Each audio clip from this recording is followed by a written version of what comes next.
Tuhan.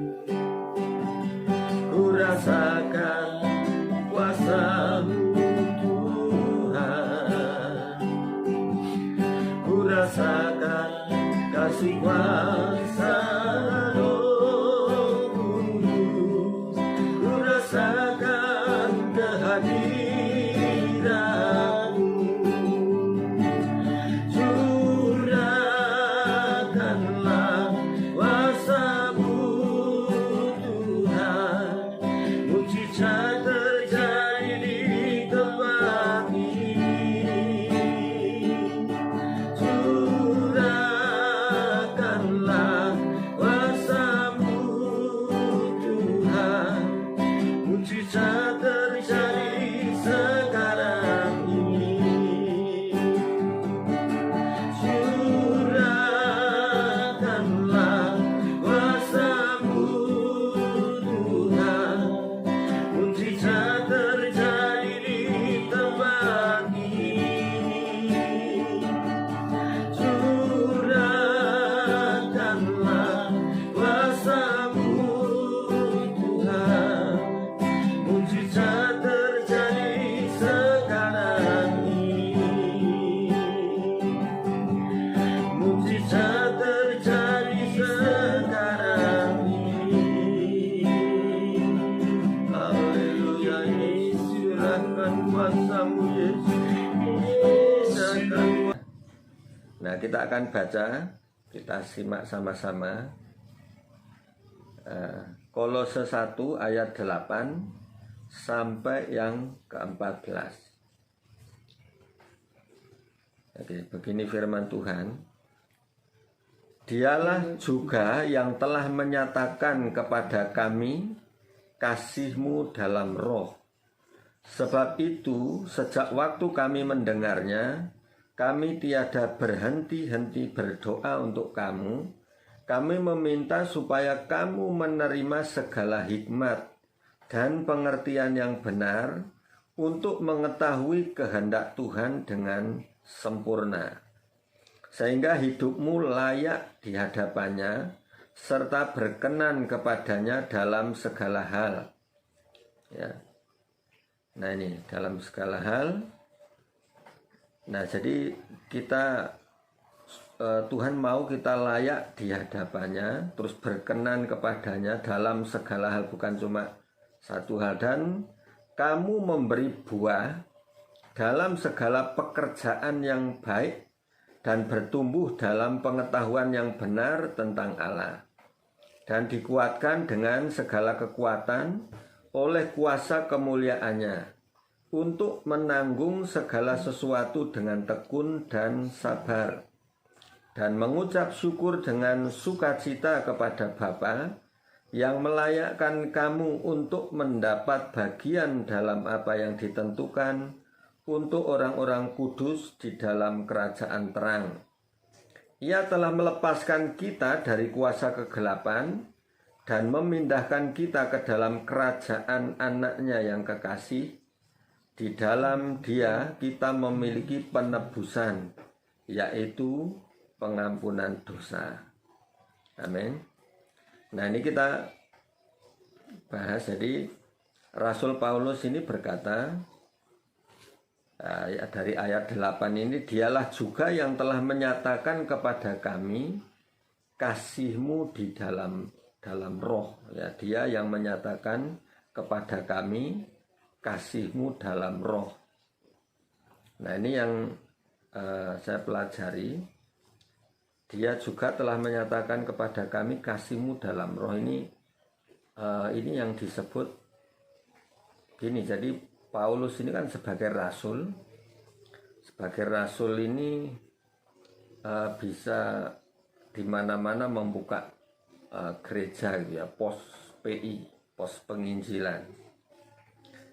Nah, terus ini yang disebut gini, menggembalakan jiwa, karena banyak hamba Tuhan ini menggembalakan tubuh. Jadi cuma kelihatannya gerejanya besar, jemaat banyak gitu, tetapi yang ada ini seringkali mereka nggak ngerti firman, ya kenalnya kenal sebatas kenal gurunya, kenal pendetanya, kenal hamba Tuhannya gitu, tetapi tidak kenal Tuhannya. Jadi ini yang disebut menggembalakan jiwa ini, walaupun jauh tetapi tetap ada kedekatan di dalam hatinya, di dalam rohnya. Nah terus ayat 9, sebab itu sejak waktu kami mendengarnya, kami tiada berhenti-henti berdoa untuk kamu. Nah, kami meminta supaya kamu menerima segala hikmat dan pengertian yang benar untuk mengetahui kehendak Tuhan dengan sempurna. Wah, ini dahsyat. Jadi Tuhan itu maunya kita bukan sekedar kenal sekedar gitu ya, tetapi sampai Rasul Paulus sendiri berdoa sebagai seorang rasul besar ya, dia berdoa, kami tiada berhenti-henti berdoa untuk kamu. Jadi anggap saja seperti kita secara pribadi gitu kan. Kami meminta supaya kamu menerima segala hikmat. Jadi bukan cuma hikmat yang untuk pelayanan saja, tetapi segala hikmat ini artinya di dalam kehidupan sehari-hari pun kita butuh hikmat dan pengertian yang benar untuk mengetahui kehendak Tuhan dengan sempurna. Jadi Tuhan maunya ini kita mengenal Dia dengan sempurna, ya bukan sebagian tapi sampai sempurna pengenalan kita. Ayat 10, sehingga hidupmu layak di hadapannya serta berkenan kepadanya dalam segala hal, dan kamu memberi buah dalam segala pekerjaan yang baik dan bertumbuh dalam pengetahuan yang benar tentang Allah. Nah ini yang penting bagi kita, yang kita cari, yang kita kejar ini seharusnya supaya kita layak dan berkenan kepadanya dalam segala hal. Nah ini yang penting itu kita layak dan berkenan di hadapan Tuhan dulu. Kalau yang lain bisa nomor kesekian gitu ya, nggak terlalu penting. Tapi yang penting adalah kita layak di hadapannya serta berkenan kepadanya. Berkenan itu bisa menyenangkan hati Tuhan. Jadi bukan sekedar kita kenal Tuhan, katanya kenal, menyembah, memuji, cuma itu toh, terus ke gereja seperti biasa tapi tidak kenal secara pribadi. Nah terus kita mencari tahu bagaimana supaya kita layak di hadapannya, layak. Jadi gini, mengapa kita dipanggil, mengapa kita diselamatkan? Nah itu kan ada tujuannya. Nah tujuannya untuk apa? Ya kan? Tujuannya sebenarnya untuk melayani. Ya kan? Kita dipanggil, kita dipilih. Nah ini untuk melayani. Nah jadi ada satu lagu yang berkata, kita dipilih dari segala bangsa, kita dipilih jadi umatnya. Kita dipilih dan dikuduskannya untuk kemuliaan, segala kemuliaan hanya bagi Dia, ya kan? Jadi kita dipilih dari segala bangsa, dipilih dan dikuduskannya. Nah ini untuk kemuliaan Tuhan, gitu ya. Nah terus di sini dikatakan bahwa ayat 10 tadi, sehingga hidupmu layak di hadapannya serta berkenan kepadanya. Nah yang perlu kita cari adalah bagaimana perkenanan hati Tuhan yang membuat kita berkenan di hadapan Tuhan ya. Terus berkenannya dalam segala hal ya. Nah terus yang penting juga, dan kamu memberi buah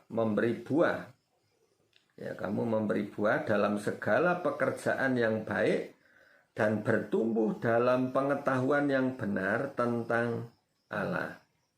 Nah, saya mungkin pernah cerita yang tentang buah yang Tuhan mau dari hidup kita. Itu kan yang pertama ada buah pertobatan. Jadi harus nyata, pertobatannya itu nyata. Ya. Jadi ada perubahan yang besar dalam hidup kita. Ada kegerakan, ya. Terus ada buah-buah roh, itu yang Tuhan mau, buah-buah roh. Itu yang tertulis di Galatia 5 ayat 22 dan seterusnya itu. Ya, buah roh ialah kasih, sukacita, damai sejahtera dan seterusnya itu. Terus yang ketiganya adalah buah pelayanan. Ya. Jadi makanya kita ini dituntut bukan sekedar memberi buah roh saja sampai sukacita, damai sejahtera. Nah, tetapi juga ada buah pelayanan. Apa yang kita lakukan? Nah, apakah kita sudah memberikan buah yang dikatakan tadi layak dan berkenan di hadapan Tuhan? Nah, apa yang sudah kita berikan untuk Tuhan? Nah, ini. Jadi seringkali kan kalau masih Kristen anak-anak ini kan sering tanya, kalau aku lakukan ini apa yang aku dapat gitu. Tetapi bagi orang yang sudah dewasa, apa yang bisa aku berikan untuk Tuhan? Nah, ini ada satu cerita seorang hamba Tuhan besar ya di Semarang ini. Waktu itu diutus untuk melayani di pedesaan. Nah, seringkali untuk hamba-hamba Tuhan yang apalagi orang kota yang punya titel gitu ya, ini bukan tapi untuk sekedar pelajaran aja. Nah, itu untuk melayani ke pelosok-pelosok biasanya, terus aku dapat apa pelayanan di sana.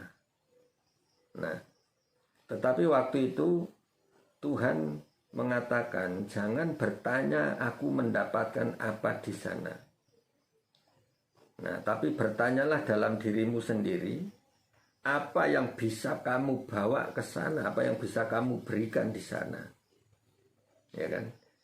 Karena seorang hamba Tuhan yang benar itu bukan mencari penghidupan, tetapi sebaliknya memberi kehidupan di dalam pelayanannya.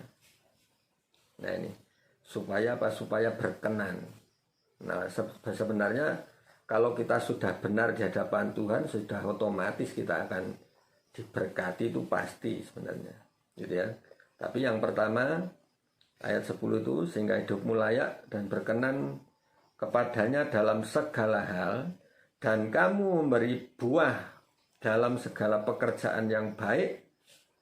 Nah, memberi buah dan bertumbuh dalam pengetahuan yang benar tentang Allah. Nah, terus ayat 11-nya, dan dikuatkan oleh segala kekuatan. Wah, ini yang luar biasa. Dan dikuatkan dengan segala kekuatan oleh kuasa kemuliaannya untuk menanggung segala sesuatu dengan tekun dan sabar. Nah, kita lihat aja banyak pendoa yang berguguran. Jadi kemarin kami berdoa terus di tengah-tengah hamba Tuhan ini,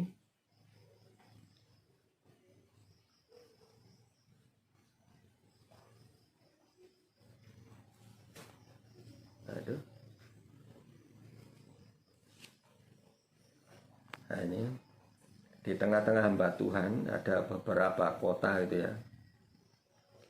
Nah, di tengah itu ada tangga sampai ke langit. Tangganya sampai ke langit, terus langitnya terbuka sangat lebar.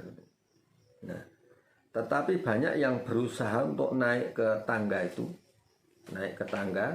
tetapi banyak yang berjatuhan, banyak berguguran, jatuh. Nah, terus Tuhan katakan, karena hamba-hambaku sebagian ini masih terikat dan mencintai dunia.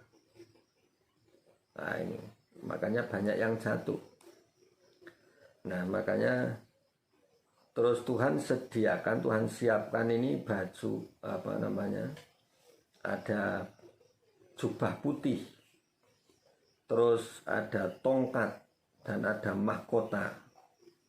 Ya, Tuhan persiapkan supaya kita kenakan, kita semua memakai itu. Jadi kita nggak heran kalau para pendoa kayak gini bisa merotoli gitu, seperti pendoa kota, ya kan? Karena memang seperti itu, mau naik tangga, tangga ini bukan sekedar tangga rumah, ya kan? Tangga rumah cuma berapa meter, ini tangga sampai ke langit ini. Nah, itu banyak yang tidak tahan, ujiannya sangat luar biasa. Nah, ini makanya banyak yang jatuh gitu ya. Nah, ini yang dibutuhkan ayat 11 ini, dan dikuatkan dengan segala kekuatan oleh kuasa kemuliaannya untuk menanggung segala sesuatu dengan tekun dan sabar. Untuk bisa tekun terus sabar, nah ini enggak banyak orang, bahkan hamba Tuhan ini tidak banyak, cuma beberapa persen saja, ya kan. Kalau di Alkitab kan sampai dikatakan bahwa sepertiga dari malaikat-malaikat akan jatuh, sepertiga bintang-bintang di langit itu akan terseret ekor naga, ya kan. Ya, ini termasuk di dalamnya. Nah, kita butuh kekuatan yang bukan di luar diri kita ini, kekuatan yang dari Tuhan. Dan dikatakan di sini, dan dikuatkan. Ini ya yang perlu diperhatikan nih, dikuatkan dengan segala kekuatan oleh kuasa kemuliaannya, oleh kuasa, ya bukan cuma yang ajaib, yang kalau yang ajaib ini, kuasa yang ajaib kayak apa, doa kesembuhan, bukan nggak bagus, tapi akan ada tingkat yang lebih tinggi lagi gitu, ya. Nah ini, karena banyak orang yang punya karunia, punya karisma yang besar, tetapi pada akhirnya jatuh. Nah, ini makanya butuh kuasa, dan kuasa ini yang membangkitkan kita, kuasa kemuliaan. Artinya kuasa yang mulia yang dari Tuhan. Nah, karena dengan kuasa ini kita dapat menanggung segala sesuatu dengan tekun dan sabar. Untuk bisa tekun dan sabar ini, amin. Jadi kalau kita masih bisa ada seperti sekarang ini karena kuasa kemuliaan yang menyertai kita. Ya kan, kena pandemi tetap bisa jalan, tetap haleluya, ya kan. Karena apa saja tetap kuat gitu. Itu karena kuasa kemuliaannya itu, ya, menanggung dengan sabar, ya. Terus ayat 12, dan mengucap syukur dengan sukacita kepada Bapa yang melayakkan kamu untuk mendapat bagian dalam apa yang ditentukan untuk orang-orang kudus di dalam kerajaan terang. Nah ini nanti gini, dan mengucap syukur, kalau kita ini bisa tekun, sabar sampai garis akhir, ya, sampai garis akhir. Nah ini kita akan dengan sukacita kepada Bapa yang melayakkan kita. Jadi kalau pada saat kita menderita ini sebenarnya, ya, pada saat mengalami tantangan ini kita harusnya bersukacita. Karena apa? Karena kita ini layak mendapat bagian dalam apa yang ditentukan untuk orang-orang kudus. Makanya ada firman Tuhan yang mengatakan gini, berbahagialah kamu jika kamu dinista oleh karena namaku. Jika kamu dinista oleh karena namaku, karena roh kemuliaan itu ada padamu. Ya, dinista. Dinista itu bisa difitnah, bisa orang sengaja menghancurkan kita, melemahkan kita. Ya ini. Jadi berbahagialah kamu jika kamu dinista oleh karena namaku, karena roh kemuliaan itu ada padamu. Itu ya. Nah, kalau kita bisa berhasil, kita bisa tekun dan sabar sampai akhir, nah kita mendapat bagian untuk orang-orang kudus di dalam kerajaan terang. di dalam kerajaan terang. Nah, kita mendapat bagiannya, gitu ya. Nah, terus ayat 14, di dalam Dia kita memiliki penebusan kita, yaitu pengampunan dosa. Ya, pengampunan dosa. Nah, ini. Jadi ini yang luar biasa. Ayat 13-nya, Ia telah melepaskan kita dari kuasa kegelapan dan memindahkan kita ke dalam kerajaan anaknya yang kekasih. Nah, jadi Ia sudah melepaskan kita dari kuasa kegelapan dan memindahkan kita ya ke dalam kerajaan anaknya yang kekasih. Ini sebenarnya alasan kenapa iblis itu nggak suka dengan kita. Kenapa serangannya selalu ada? Kenapa fitnah selalu ada? Kenapa penderitaan orang-orang percaya itu selalu ada? Ya ini, iblis nggak suka karena dulu kita ini miliknya, ya kan? Terus sudah berpindah dari kegelapan